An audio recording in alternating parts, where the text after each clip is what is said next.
Dostlar, hər vaxtınız xeyir olsun. Bugün sizlərlə belə bir maddənin şərhinə baxacağıq. Bildiyiniz kimi Konstitusiyada təhsil hüququnda qeyd olunur ki, dövlət minimum təhsil standartlarını müəyyən edir. Bəs bu minimum təhsil standartları dedikdə nəyi nəzərdə tutur?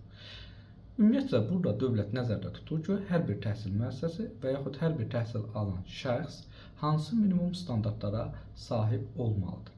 Yəni, burada istər gedir qiymətləndirmə sistemlərindən, hansı qiymətləndirmə sistemindən istifadə olunur və yaxud tələbələrə hansı fənlər keçirilməlidir, mütləq şəkildə keçirilməlidir və yaxud bu kimi digər məsələlərdən söhbət gedir. Əlbəttə ki, bu standartlar olmasa, bildiyiniz kimi təhsil bərabərsizliyinə gətirib çıxara bilər.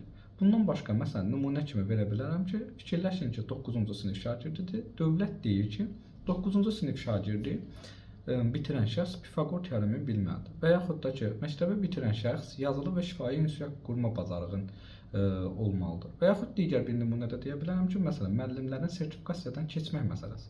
Bu məsələ də standartının bir növüdür. Belə.